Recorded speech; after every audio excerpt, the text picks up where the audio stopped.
నా వందనము, వందనము నీకే నా వందనము. వర్ణన కందని నీకే నా వందనము, వర్ణన కందని నీకే నా వందనము, వందనము నీకే నా వందనము, వందనము నీకే నా వందనము.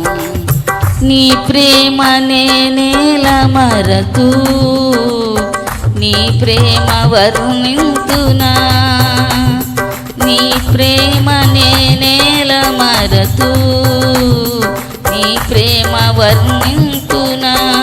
దానిలో ఎత్తునే గ్రహించి నీ ప్రాణ త్యాగమునే తలంచి, దానిలో ఎత్తునే గ్రహించి నీ ప్రాణ త్యాగమునే తలంచి, వందనము నీకే నా వందనము, వందనము నీకే నా వందనము. సర్వకృపానిధి నీవే, సర్వాధిపతియును నీవే, సర్వకృపానిధి నీవే, సర్వాధిపతియును నీవే. సంఘానికి శిరస్సు నీవే, నా సంగీత సాహిత్యము నీవే, సంఘానికే శిరస్సు నీవే, నా సంగీత సాహిత్యము నీవే. వందనము నీకే నా వందనము, వందనము నీకే నా వందనము. మృతి వచ్చెనే ఒకని నుండి, కృప వచ్చెనే నీలో నుండి, మృతి వచ్చెనే ఒకని నుండి, కృప వచ్చెనే నీలో నుండి. కృషి లేకని కృప రక్షించెను, కృషి లేకని కృప రక్షించెను. కృతజ్ఞతార్పణలర్పింతును, కృతజ్ఞతార్పణలర్పింతును. వందనము నీకే నా వందనము, వందనము నీకే నా వందనము. వర్ణన కందని నీకే నా వందనము, వర్ణన కందని నీకే నా వందనము, వందనము నీకే నా వందనము, వందనము నీకే నా వందనము. వర్ణన కందని నీకే నా వందనము, వర్ణన కందని నీకే నా వందనము, వందనము నీకే నా వందనము, వందనము నీకే నా వందనము. ఈ యొక్క బైబిల్ మన చేతిలో రావటానికి ఎంత కష్టపడ్డారంటే మన పితరులు. మనం చెప్పాను నేను 39 భాషలు నేర్చుకొని ఇంగ్లాండ్ నుండి మన దేశానికి వచ్చి, తన భార్యకు అసలు ఇష్టం లేదు కలకట్టా రావటానికి. శ్రీరాంపూర్ కళాశాలలో 39 భాషలు నేర్చుకున్నాడు ఆయన. మొట్టమొదటిగా తన ఫ్రెండ్ కూడా వాళ్ళు రాజు దగ్గరికి వెళ్ళినప్పుడు వాళ్ళకి ఆ యొక్క ఎస్టేట్ ఇచ్చారు వారు ఉండటానికి. అలా వాళ్ళు, అతని పేరు మన పుస్తకాల్లో కూడా, పిల్లల పుస్తకాలు కూడా ఉంటుంది, విలియం కేరీ అని ఆ గొప్ప దైవజనుడు దేవుని యొక్క పిలుపు మేరకు వచ్చి, చిన్న విషయం అండి, మన చిన్న ముక్క నేర్చుకోవటానికే భాష రాంది ఎన్నో తపస్సు చేసినట్టు చెయ్యాలి. 39 భాషలు నేర్చుకున్నారంటే మొట్టమొదటిగా వాళ్ళు కష్టపడి ప్రార్థించి ఉపవాసం ఉండి తన ఫ్రెండు కూడా ప్రింటింగ్ మిషన్ అది కనిపెట్టారు. హలేలి హలేలి హలేలి హలేలి. అప్పుడు బైబిల్ని లిపి అని రాత రాసేవారు. ఎన్ని బైబిళ్ళు అలా రాయగలరు అని దేవుణ్ణి జ్ఞానం అడిగి ఉపవాసం ఉండి ప్రార్థించి, వారి సాక్ష్యం చాలా గొప్పది. ప్రార్థించి దేవుని అడిగి అడిగి అడిగి ప్రార్థించి ఈ దేవుని యొక్క సేవలో అతను ఉండిపోయాడు. ఇంటికి వెళ్ళకుండా తన పిల్లలు చనిపోయారు, తన భార్య కూడా. ఇంటి డాక్టర్ని కూడా పెట్టాడు ఆయన, అన్ని విధాల సదుపాయాలు పెట్టాడు. అప్పుడప్పుడు వెళ్ళి చూస్తూ ఉండేవాడు. దేవుని పరిచర్య వల్ల అతను ఉపవాసం ఉండి తన ఫ్రెండ్ కూడా ప్రింటింగ్ మిషన్ కనుక్కొని మొట్టమొదటిగా ప్రింటింగ్ మిషన్లో ఇప్పుడు జెరాక్స్ అంటున్నాం కదా, అప్పట్లో మొట్టమొదటిగా ప్రింట్ అయింది ఏంటి తెలుసా? బైబిల్స్ 39 భాషల్లో ప్రింట్ అయినాయి. దేవుని పరిశుద్ధ నామానికి మహిమ కలుగునుగాక. ఆమేన్ ఆమేన్ ఆమేన్ ఆమేన్. సరే, ఈరోజున మన చేతుల్లో బైబిల్ వచ్చిందంటే ఆ యొక్క గొప్ప దైవజనుల యొక్క త్యాగమే. వాళ్ళు రాత్రి పగలను నిద్ర లేకుండా తిండి లేకుండా అలా దేవునికి ప్రార్థన చేస్తూ దేవునికి తర్వాత ఇదేంటిది వార్తాపత్రిక, ప్రతి విషయాన్ని కూడా ప్రజలకి చేరాలని, వార్తలు చేరాలని అవి కూడా చేశారు. సరే, ఇలా బైబిల్ని అనేక మందికి మోసుకొని వెళ్ళి ఇచ్చి అన్ని దేశాలకి, అన్ని భాషలు గలవారికి, వాళ్ళు ఏనే నేర్చుకున్నారు అన్ని భాషలు గలవారికి బైబిల్స్ అందించారు. అప్పటి వరకు పోపుల దగ్గరే ఉండేవట బైబిల్స్, పోప్స్. వాళ్ళు ఏం చెప్తే అదే. సరే, దేవుడు మంచి కోసమే. తిండి లేకపోతే మనం బ్రతకలేమని అందుకే దేవుడి కృపను బట్టి ప్రార్థన అనేది పొలం పాడైపోకుండా, భూమి అంగలార్చకుండా, ధాన్యం అంతా నశించిపోకుండా, వర్షం వచ్చినప్పుడు పాడైపోకుండా, పొలాలు పండే టైంలో సాతానుగాడు ఏం చేస్తాడు? అప్పుడే వర్షాలు వచ్చేలాగా. ఎందుకు? ప్రజలు సరైన దేవుని పూజించట్లేదు కాబట్టి. నాకు వదిలే ప్రభా, నేను చూసుకుంటాను, వాళ్ళు నిన్ను ప్రేమిస్తున్నారా, నిన్ను పూజిస్తున్నారా ఏంటి అని దేవుడి దగ్గర అడుగుతాడట. యోబు గ్రంథంలో ఉంది కదా, చూసారా? కానీ దేవుని బిడ్డలో ప్రార్థన చేసి అది అడ్డుకోవడానికి దేవుడు తన బిడ్డల్ని ఎన్నుకుంటారు. దేవుని పరిశుద్ధ నామానికి మహిమ కలుగునుగాక. ఆమేన్ ఆమేన్ ఆమేన్ ఆమేన్. ఇక్కడికి వచ్చిన కొత్తలో రాత్రి 2 ఇంచుమించు అలా ఆ టైం అవుతుంది అనుకుంటా, 2-3 ఆ టైం ఇంచుమించు. ఆ టైంలో కరెంటు కూడా లేదు, వర్షం పడుతుంటే ప్రభు నాతో మాట్లాడుతున్నారు. నా కుమార్తె లేగు, వర్షం పడిపోతుంది, ధాన్యం అంతా చేల మీద ఉంది, పండేసి ఎక్కడ పడితే అక్కడ పెట్టేశారు, కోతలు కోసి కొంతమంది. ఇలా లేచి వర్షంలో నిలబడి ప్రార్థన చేయి అంటున్నారు. ఏసయ్య అందులో చెప్తుంటా చూసారా? ఎప్పుడు మిడ్ నైటు కొత్త. అయ్యి బాబు, ఏంటేసయ్య నువ్వు నాకు అన్నీ ఇలాంటివి చెప్తుంటావు ఏసయ్య అనుకుని, నీకెందుకు భయం, నేను ఉన్నాను కదా పద అని లేపి వర్షంలో నిలబెట్టి ప్రార్థన చేయించారండి. హలేలి హలేలి హలేలి హలేలి హలేలి. వర్షం ఆగిపోయింది అంతే. దేవుని పరిశుద్ధ నామానికి మహిమ కలుగునుగాక. ఆమేన్ ఆమేన్ ఆమేన్. ఇలా నేను శాలం రోజు కూడా వర్షం వస్తేప్పుడల్లా వర్షంలో నిలబడి తను ఇక్కడ ఉన్నప్పుడు ఇద్దరం ప్రార్థన చేసేవాళ్ళం వెళ్ళి, హలేలి హలేలి హలేలి హలేలి, వర్షం ఆగిపోవాలని. ఎందుకు? పొలం పాడైపోతుంది, భూమి అంగలారుతుంది, ధాన్యం అంతా నశించిపోతుంది. ఇక్కడ ఏముంది 10వ వచనంలో? పొలము పాడైపోతుంది, భూమి అంగలారుతుంది, ధాన్యము నశించిపోతుంది, భూమిలోని పైరు చెడిపోతుంది, భూమి మీద పైరంతా కూడా. 17వ వచనంలో వచ్చేసరికి విత్తనం మట్టి బిడ్డల కింద కుళ్ళిపోతుంది. వర్షం పడితే ఏం జరుగుతుంది? మట్టి బిడ్డల కింద ధాన్యం అంతా వెళ్ళిపోయి కుళ్ళిపోతుంది.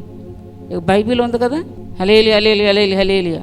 సరే, కళ్ళపు కొట్లు నేలపడి ఉన్నాయి, మేత లేక పశువులు కూడా బహుగా మూలుగుచున్నాయి, ఎడ్లు మందలుగా కూడి ఆకలికి ఎల్లాడుచున్నాయి, గొర్రె మందలు చెడిపోతున్నాయి, అగ్నిచేత అరణ్యంలోని మేత స్థలాలన్నీ కాలిపోతున్నాయి. ఒకవైపేమో వర్షాలంటే ఒకవైపేమో మంటలు. ఇలా రకరకాలుగా ఉంది దేశం. ఎందువల్లనే? దుష్టశక్తుల్ని పూజించడం వల్లనే. అవే చెప్తున్నాయి కదా. మొన్న కూడా మేము హాస్టల్స్కి ప్రేయర్ చేయడానికి వెళ్ళాము దేవుని కొరకు బట్టి. దుష్టశక్తులు ఏం చెప్తే చదువుని గుర్తు లేకుండా చేస్తుందట. పేర్లు అందరికీ తెలుసు కదా. సరే, పాపం వాళ్ళు కష్టపడి చదువుకుంటుంటే పిల్లలు పబ్లిక్ ఎగ్జామ్కి వెళ్ళవలసిన వాళ్ళు ఇవేమో గుర్తు లేకుండా చేస్తుందంటే ఎంత ఘోరం అండి. మనుషులేమో అవే మంచివి అనుకుంటారు. మంచిది కాదు, నేను మంచి కాదు, మేము మంచి వాళ్ళం కాదని అవే చెప్తున్నా, తెలియట్లేదు కొంతమంది. అయితే నా పరిశుద్ధ భారత మీద హెచ్చరిక చేయండి. దేవుని దినం వస్తుంది, అది సమీపంగా ఉందని దేశ నివాసులందరూ వణుకుదురుగా ఆ దినం అంధకారంగా ఉండును, మహాంధకారం కమ్ముతుంది. దేవుడు చెప్పిన మాట వినకపోతే, ఉపవాసం ఉండవలసిన వారు ఉండకపోతే మరి ఎవరు చేస్తారు? ఎవరు? ఆయా సమయాల్లో ఆయా సందర్భాల్లో ఎవరినైతే దేవుడు ఎన్నుకుంటాడో, ఎంపిక చేసుకుంటాడో వారిని ప్రార్థన చేయమంటాడు. మన టైంలో మనం చేయాలి, వేరే వాళ్ళ టైంలో వేరే వాళ్ళని ఎన్నుకుంటాడు దేవుడు. ఆ దేవునికి ఎవరు కూడా మనుషులేం తక్కువ కాదు. హల్లెలూయా హల్లెలూయా హల్లెలూయా. ఎవరి టైంలో వారిని ఎన్నుకుంటాడు. మన గోనె పట్ట వేసుకొని రాత్రంతా గడపండి నా దేవుని పరిచారకులారా అని చెప్తున్నాడు దేవుడు. చూసారా 13వ వచనంలో ఏముంది? నరులకు సంతోషమేమీ లేకపోయినా దానిపైన ఉంది, యాజకులారా గోనెపట్ట కట్టుకుని అంగలార్చుడి, బలిపీఠం మీద పరిచర్య చేయవాళ్ళారా రోదనం చేయడి, నా దేవుని పరిచారకులారా గోనెపట్ట వేసుకొని రాత్రంతా గడుపుడి, నైవేద్యమును పానార్పణ మీ దేవుని మందిరమునకు రాకుండా నిలిచిపోయినవి, ఉపవాస దినం ప్రతిష్ఠించండి, వ్రతదినం ఏర్పరచుడి, దేవుని బతిమాలుకోండి, దేశంలోని పెద్దలను దేశంలోని జనులందరినీ మీ దేవుడని యెహోవా మందిరంలో సమకూర్చండి. హల్లెలూయా హల్లెలూయా హల్లెలూయా హల్లెలూయా. సరే, దేవుని యొక్క మందిరంలో అందరూ వచ్చి సమకూర్చబడాలట. దేవుని యొక్క మందిరంలో అందరూ వచ్చి సమకూర్చబడి ప్రార్థన చేయాలి. దేవునికి ప్రార్థన చేసినప్పుడు దేవుడు అందరి ప్రార్థన వింటాడా అంటే, దేవుడు వినాలనుకున్న వారి ప్రార్థన వింటాడు, అందరి ప్రార్థన వింటాడని బైబిల్ ఎక్కడా లేదు. ఎవరి ప్రార్థన వింటాడంటే, తిమోతి రాసిన పత్రికలో రాయబడింది. తిమోతి రాసిన పత్రిక ఏం రాయబడిందంటే, దేవుడు అందరి ప్రార్థన వినడు, కొందరి ప్రార్థన మాత్రమే వింటాడు. అందుకని అందరూ దేవుని సందులో ఉంటే, దేవుని సావుకులు మనందరూ కూడా ప్రార్థన నేర్చుకోవచ్చు, దేవుని ప్రార్థన చేయటం నేర్చుకోవచ్చు. దేవునికి ప్రార్థన చేయటం వస్తే మనం తెలియనప్పుడు ఎవరి దగ్గరికైనా వచ్చిన వాళ్ళ దగ్గరికి మనం వెళ్తాం. నేను ఇదివరకు అలానే వెళ్ళేదాన్ని, దేవుని నమ్మకం కొత్తలో సహోదరి దగ్గరికి వెళ్ళేదాన్ని. నా కుటుంబం, నేను పిల్లలు వెళ్ళేవాళ్ళం. ఆమె మొదట పాప, తర్వాత బాబు, వాళ్ళ భార్యాభర్తలు విడాకులు తీసుకున్నారు. ఆమె బ్యాంకులో జాబ్ చేస్తుంది. ఆమె ఒక్కతే ఉంటుంది, సొంత ఇల్లే. ఆమె పాస్టర్ గారు వాళ్ళ అమ్మాయే. అయితే వాళ్ళ దగ్గరికి వెళ్ళి ప్రార్థన నేర్చుకునేవాళ్ళం. అందరికీ ప్రార్థనలు కూడా చేస్తూ ఉంటారు వాళ్ళు వెళ్ళి, మామూలుగా చేయిపెట్టి కాకుండా. ఎవరికైనా ప్రార్థన కావాలంటే చేస్తారు. వాళ్ళు పాస్టర్ గారు వాళ్ళ అమ్మాయి, అనకాపల్లిలో పాస్టర్ గారు వాళ్ళ నాన్నగారు. అయితే దేవుడు చెప్తున్న మాట, ప్రార్థన అందరితో కలిపి చేయొచ్చా అంటే, అందరితో కలిపి ప్రార్థన చేయకూడదు, కొందరితోటే మనం చెయ్యాలి. తిమోతి రాసిన 2వ పత్రిక 2వ అధ్యాయం 22లో, నీవు యవ్వనేచ్ఛల నుండి పారిపోము, పవిత్ర హృదయులై ప్రభువునకు ప్రార్థన చేయి వారితో కూడా. హల్లెలూయా హల్లెలూయా హల్లెలూయా హల్లెలూయా. చూసారా, ప్రార్థన ఎవరితో చేయాలంట? పవిత్ర హృదయులై ప్రభువునకు ప్రార్థన చేయవారితో కూడా. ఎవరితో పడితే వాళ్ళతో కూడా కాదండి, పవిత్ర హృదయంతో, అంటే దేవుడు ఇష్టపడే హృదయంతో ప్రార్థన చేయాలి. పవిత్ర హృదయంతో ఎవరైతే ప్రార్థన చేస్తారో దేవుడు చెప్పాలి మన హృదయం ఎటువంటిదో. మన ప్రార్థన విని వాళ్ళతో కూడా మనం కలవాలట. పవిత్ర హృదయులై ప్రభువునకు ప్రార్థన చేయి వారితో కూడా అంటే ఏంటి? మీరంతా వాళ్ళతోటే ఉండి, పెద్దలు, దేశంలో పెద్దలు, జనులందరూ కూడా వాళ్ళతో ఉండి, పవిత్ర హృదయుల దేవునికి ప్రార్థన చేయవారితో కూడా ఉండి, నీతిని, విశ్వాసమును, ప్రేమను, సమాధానమును వెంటాడాలి. హల్లెలూయా హల్లెలూయా హల్లెలూయా హల్లెలూయా హల్లెలూయా. నీతి ఉండాలి, దైవనీతి. మనుషులకు నీతి దేవుని దృష్టిలో మురికి గుడ్డల్లా ఉందని యెషయా గ్రంథంలో రాయబడింది. నీతిని, విశ్వాసాన్ని, ప్రేమను, సమాధానాన్ని వారికి నీకు మధ్యలో ఉండాలి. ఎవరికి ప్రార్థన చేసిన వారికి నీకు మధ్యలో ఉండాలి నీతి, దైవనీతి ఉండాలి. దైవ ప్రేమ ఉండాలి. యేసయ్య మనల్ని ఎలా ప్రేమించారు? ప్రాణం పెట్టి ఆయన బిడ్డలుగా అంగీకరించి ప్రేమించారు. నీతిని, విశ్వాసమును, ప్రేమను. చూసారా? విశ్వాసము నీకు వారికి మధ్యలో వీళ్ళతో ప్రార్థన చేస్తే దేవుడు సహాయం చేస్తారు. వీళ్ళతో ఉంటే మన ప్రార్థనలు కూడా వింటారు. మనం కూడా ఒక రోజున వాళ్ళ ప్రార్థన విన్నట్టే దేవుడు మన ప్రార్థన కూడా వింటాడు, అంగీకరిస్తాడని నీకు విశ్వాసం ఉండాలి. సమాధానం, నీకు వాళ్ళకి మధ్యలో సమాధానము, పరిశుద్ధత కలిగి ఉండాలి. అది దేవుడు ఇష్టపడే ప్రార్థన. అందరూ ప్రార్థన చేస్తారు, అందరితో ఉండండి, ఎవరైతే ప్రార్థన చేస్తారో వాళ్ళతోటే ఉండండి అనలేదు దేవుడు. పవిత్ర హృదయులై ప్రభునకు ప్రార్థన చేసే వారితో ఉండండి. హలేలి హలేలి హలేలి హలేలి హలేలి అని చెప్పి దేవుడు చెప్పారు. వారితో కలిపి ప్రార్థన చేస్తే దేవుడు వింటాడు. అయితే దానియేలు భక్తుడు చాలా చాలా పరిశుద్ధుడు. దానియేలు అంటే దేవుడికి చాలా ఇష్టం. దానియేలు కూడా ఉపవాసాలు, ప్రార్థనలు చేసేవాడు. దానియేలు నీవు నాకు బహుప్రియుడు అని దేవుడు దానియేలుతో చెప్పారు. హలేలి హలేలి హలేలి. అయితే దానియేలు ప్రార్థన చేయటం మొదలు పెట్టక ముందే దేవుని దూతతో దేవుడు చెప్పేవాడట, నా బిడ్డ ప్రార్థన చేస్తున్నాడు, మొదలు పెడుతున్నాడు, నువ్వు వెళ్ళి ఏం కావాలో అడుగుని దూతలను పంపించేవాడట. హలేలియా హలేలియా హలేలి హలేలియా. సరే, దేవుని పరిశుద్ధ నామానికి మహిమ కలుగును గాక. ఆమెన్ ఆమెన్ ఆమెన్. ఇలా దేవుడు దానియేలుని ఇష్టపడేవాడు. చూడండి, ఇర్మీయా గ్రంథంలో రాయబడింది. ఇర్మీయా గ్రంథం 17వ అధ్యాయం 5వ వచనంలో యెహోవా ఇలాగ సెలవిచ్చున్నాడు, నరులను ఆశ్రయించి శరీరాలను తనకు ఆధారం చేసుకొనుచు తన హృదయమును యెహోవా మీద నుండి తొలగించుకుని వాడు శాపగ్రస్తుడు. చూసారా? నరులను ఆశ్రయిస్తూ డాక్టర్ దగ్గరికి వెళ్తారు. డాక్టర్ గారు మీరే మాకు దేవుడు అండి, మీరే చేయాలండి, అదండి ఇదండి అంటారు.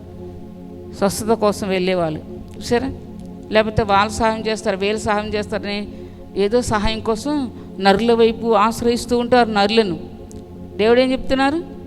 ఇర్మీయా గ్రంథం 17వ అధ్యాయం 5వ వచనంలో యెహోవా ఇలాగ సెలవిచ్చున్నాడు, నరులను ఆశ్రయించి శరీరాలను తనకు ఆధారం చేసుకొనుచు తన హృదయమును యెహోవా మీద నుండి తొలగించుకొని వాడు శాపగ్రస్తుడు. దేవుని మీద నుండి తన హృదయం తొలగిపోతుందట. తొలగించుకున్నవాడే నరులను ఆశ్రయిస్తాడట. నరులను పుట్టించింది దేవుడే. దేవుడు మనకి ఏదైనా చెప్తే అది వేరు, కానీ నరులను ఆశ్రయిస్తూ ఉంటారు. దేవుని మీద నుండి తొలగించేసుకుంటారు హృదయాలు. అటువంటి వాళ్ళు ఎవరట? శాపగ్రస్తులు దేవుని దృష్టిలో. కనుక సోదరు ఈరోజు నువ్వు ఎవరైనా సరే దేవుని మీద నుండి హృదయం తొలగించుకున్నవాడివి ఆయన అట్లయితే, తొలగించుకున్న దాని అయినట్లయితే నువ్వు శాపగ్రస్తుడు. ఎవరన్నా సరే ఇక్కడ తొలగించుకోకుండా ప్రభువా ఈ శాపాన్ని తీసిపోయిన ఆయన దేవుని బ్రతిమలాడితే ఆయన ఒకవేళ మనల్ని క్షమించవచ్చు. మనం క్షమించాలని ఎవరు చెప్పగలరు? ఆయన క్షమించడానికి సిద్ధమైన మనసు కలిగిన దేవుడు. కనుక ప్రతి ఒక్కరు కూడా ప్రభునకు ప్రార్థన చేసేవాళ్ళు అందరూ ప్రార్థన చేస్తారు. అందరితో ఉండడం కాదు, కానీ పవిత్ర హృదయులై ప్రభునకు ప్రార్థన చేసే వారితో కూడా ఉండమని దేవుడు సెలవు ఇచ్చారు. ఆ విధంగా ప్రభు మనందరూ సహాయం చేయను గాక. దేవుడు వాక్యం నుంచి యేసునామములో ఆమేన్ ఆమేన్ ఆమేన్. సిలువలో వ్రేలాడే నీ కొరకే, సిలువలో వ్రేలాడే యేసు నిన్ను పిలచుచుండే, యేసు నిన్ను పిలచుచుండే. ఆలస్యము నీవు చేయకుము, యేసు నిన్ను పిలచుచుండే. సిలువలో వ్రేలాడే నీ కొరకే, సిలువలో వ్రేలాడే యేసు నిన్ను పిలచుచుండే, యేసు నిన్ను పిలచుచుండే. ఆలస్యము నీవు చేయకుము, యేసు నిన్ను పిలచుచుండే. Glory glory glory glory to God. హల్లెలూయా హల్లెలూయా హల్లెలూయా హల్లెలూయా హల్లెలూయా హల్లెలూయా.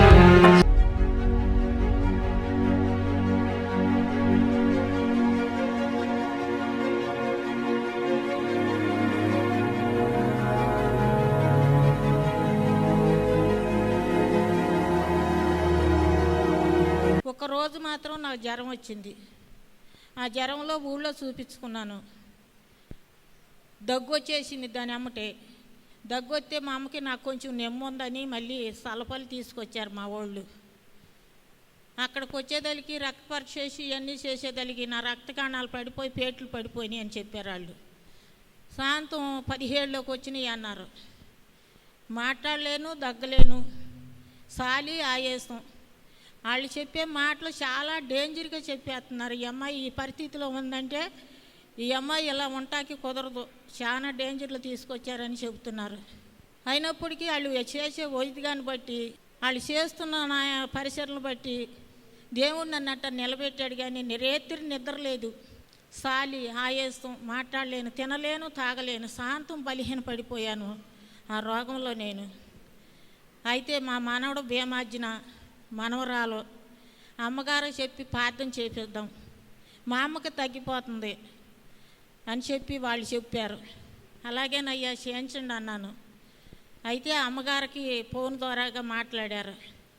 చేస్తాను, మా అమ్మగారికి ఇవ్వండి ఫోన్ అన్నారు. అమ్మగారు ఫోన్ చేశారు. 2 పూటలు చేశారు. 3వ పూట అన్నారు, ఆయిల్ తెచ్చుకోమ్మా, నువ్వు తినే దాంట్లో ఆయిల్ వేసుకుని కొంచెం లోపలికి తీసుకుని అని ఆహారం ద్వారాగా అన్నారు. అట్లాగేనమ్మ, తెచ్చుకోలేదు, తెచ్చుకున్నాక మళ్ళీ నీకు ఫోన్ చేస్తామన్నారు. మా వాళ్ళు ఆయిల్ డబ్బా తెచ్చారు. మళ్ళీ అమ్మగారు ఫోన్ చేసి, అమ్మ ఇట్లా తెచ్చుకున్నావమ్మా, ఏదన్నా తినే దాంట్లో వేసుకుని తిందామని నీకు ఫోన్ చేసామమ్మా. అట్లాగే నీకు ఎట్లా ఉంది ఇప్పుడు, నీకేమన్నా అనిపించిందా అంది. నాకేమీ అనిపించలేదమ్మా, నేను మాట్లాడలేకపోతున్నాను అన్న. సరే దేవుడు నిన్ను స్వస్థపడతాడు, అలాగే నువ్వు తినేదాంట్లో వేసుకుని తినమన్నారు. అయితే బొప్పకాయ జ్యూస్ తీసి ఇచ్చారు, దాంట్లో వేసుకుని తీసుకున్నా. ఎమ్మడితో ఎక్కడలేని దగ్గు వచ్చేసింది నాకు. అయినప్పటికీ దేవుడు స్వస్థపడతాడులే అనుకుని ఊరుకున్నాం. ఆ రేత్రి జరిగిన సంఘటన, నేను మా ఇల్లు ఒక సాట, ఊరు ఒక సాట. ఎందుకు వస్తున్నాను ఊళ్ళోకి. పెద్ద రాగి చెట్టు, వేప చెట్టు కలిసిన పెద్ద చెట్టు. ఆ చెట్టు నాకు అడ్డం వచ్చేసింది. 2 మనుషులు 6 అడుగులు ఎత్తు ఉండారు. ఒక మనిషి ఏమో మొదల చుట్టూ నీళ్లు పోసి కడుగుతున్నాడు. ఒక మనిషి ఏమో పెద్ద పళ్ళెంలో పసుపు కుంకుమ వేసుకుని పూత పెట్టి అంటున్నారు. ఇదేంటి, నేను దేవుడి బిడ్డను కదా, ఎప్పుడో వదిలేశాను, నన్ను ఎలా పూజ చేయమంటున్నారేంటి అనుకుని అక్కడి నుంచి దిగి కిందకు వస్తున్నా. కిందకు వస్తుంటే నన్ను ఎవరు పట్టుకోవట్లేదు. ఒక గాలి ఎత్తుకెళ్ళి ఆ మొదట పెట్టేస్తుంది నన్ను. ఒక గాలి వచ్చేస్తుంది, నేను అక్కడికి వెళ్ళిపోతున్నా. నువ్వు చేసే పూజ అమ్మగారు నిన్ను పూనింది, నువ్వే చేయాలంట, పూత పెట్టు, మేము కడుగుతున్నాం అని వాళ్ళిద్దరూ నన్ను అంటుకోకుండానే నాతో మాట్లాడుతున్నారు. వాళ్ళు ఏమో చాలా పెద్ద మనుషులు, నన్ను తప్పించేవాళ్ళు లేరు. ఏం చేయాలి, నేను దేవుడి బిడ్డగా బతుకుతున్నాను, దేవుడి బిడ్డగా ప్రార్థిస్తున్నాను, నన్నేంటి ఇలా పట్టుకున్నారు, ఎప్పుడో ఇదురు పెట్టేసిన పూజను నన్ను చేయమంటున్నారేంటి అని తప్పించుకుంటాకు అవకాశం లేక, సరేనని వాళ్ళకి చేస్తానని చెప్పి వాళ్ళు కడుగుతున్నారు. ఈ పసుపు పుచ్చుకున్నప్పటికీ నన్ను ఎలనీయకోకుండా మళ్ళీ తీసుకెళ్ళి దిగి పారిపోదామంటే మళ్ళీ తీసుకెళ్ళి అక్కడే పెట్టేస్తుంది గాలి ఎత్తుకెళ్ళి.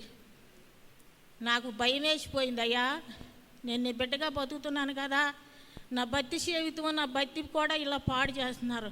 నన్ను ఎవరు తప్పిస్తారు ఇక్కడి నుంచి? రేపొద్దున దేవుడితో నమ్ముకుని శ్రీకృష్ణ ఇలా చేసిందంటే నా భక్తి అంతా పోతుంది కదా, నన్ను తప్పించేది ఎవరు? ఎందుకు నన్ను ఇలా బంధిస్తున్నారు వీళ్ళు? నువ్వే తప్పించాలయ్యా, నన్ను ఇలా పట్టుకుని బంధిస్తున్నారు ఈ కనసులో నుంచి. పెద్దగా ఏడిచేసేదానికి నాకు మెలుగు వచ్చేసింది. ఇదంతా నిదట్లో జరిగిన సంఘటన. ఆ చెట్టు లేదు, ఆ మనసులు లేరు, నాకు మెలుగు వచ్చేసింది. అప్పుడు అనిపించింది, నీకేమైనా అనిపించిందా నేను ప్రార్థన చేసినాక అని అమ్మగారు అడిగారు. నాకేమీ అనిపించలేదమ్మా అన్న. ఆ రేత్రి జరిగిన సంఘటన ఇది. హల్లెలూయా, దేవుడి స్తోత్రం. హల్లెలూయా, దేవుని పరిశుద్ధ నామానికి మహిమ కలుగును గాక. ఆమేన్, ఆమేన్, ఆమేన్, ఆమేన్. అమ్మగారు నన్ను అడిగారు, నీకేమన్నా అనిపించిందా అని. అప్పుడు నాకేం అనిపించలేదు. అయితే నాలో సాతాను శక్తి దాగి ఉంది. ఆమె చేసిన ప్రార్థనను బట్టి నాలో ఉన్న శక్తి దురాత్మలు పోయినాయి, నేను బాగుపడిపోతా, నాకు స్వస్థ వస్తుంది అని కూర్చుని అనుకుంటున్నా. అలాగే దేవుడు స్వస్థపరిచాడు. నా శరీరం మీద ఎన్నో స్కానింగ్లు, టెస్టులు, పరీక్షలు, మరి సూదులు పెట్టి పొడిచి రక్తం తీసుకుంటాం, సెలైరన్ ద్వారా తీసుకుంటాం, అనేక రకాలుగా నన్ను అక్కడ బంధించేసి వాళ్ళు చేస్తున్న దాటలు వైద్యానికి తల వంచి కూర్చున్నా. ప్రభువా, వీళ్ళు నన్ను విడిచిపెట్టేవాళ్ళు లేరు, అనేక రకాల టెస్టులతో నన్ను ఏదిస్తున్నారు, ఇక్కడి నుంచి నన్ను బయటికి పడయ్యా, నీ ద్వారాగా నన్ను బ్రతికిచ్చావు గనక, నన్ను పిప్పిగా ఉండిచ్చావు కనుక నన్ను ఇక్కడి నుంచి బయటికి నువ్వే నడిపించాలి. రాత్రి నిద్ర లేదు, పగలు నిద్ర లేదు, కూర్చునే ఉంటున్నా. ఒక్క పూట ఏదన్నా ఆహారం నాకు పెడితే అది అరుగుతాగి పొద్దుగూకులు పడుతుంది, రాత్రి తినలేకపోతున్నా, అసంటి బలహీనతంగా ఉంది. అయితే అమ్మగారు అన్నారు, నీకు తగ్గినాక నువ్వు సాక్ష్యం చెప్పాలి వచ్చి. అట్లాగే చెబుతానమ్మా, సాక్ష్యం చెప్పుకుంటానమ్మా అన్న. నేను మాట్లాడలేకపోతున్నాను, అసలు కూర్చోలేకపోతున్నాను, సాలి దడ హాయసం, నా మాట నాకు రాట్లా, చెమ్మగిలిపోయి చచ్చిపోయిన దానికి వెళ్ళి పడి ఉంటున్నా. వచ్చి ఎవరన్నా పలకరిస్తే అంటున్నాను, ఏదన్నా కూతి అరిగేది పెడితే కూతి తింటున్నాను, అలా ఉంటున్నా. 10 రోజులు హాస్పిటల్లో పడి ఉండ. దేవుడు అయినా మందులు మాకులు తీసుకునే జాగ్రత్తల వల్ల నన్ను స్వస్థపరచాల. దేవుడు వాక్కు చేత నన్ను స్వస్థపరిచాడు, దేవుడు నన్ను బాగు చేశాడు. ఇది 3వసారి నాకు వచ్చిన ఇబ్బంది. ఒకసారి బోల్తా పడిపోయి 3 బోల్తాలు దేవుడు బాగు చేసి బతుకునిచ్చాడు. ఒకసారి బైక్ గుద్ది మళ్ళీ నాకు కాలునిచ్చాడు.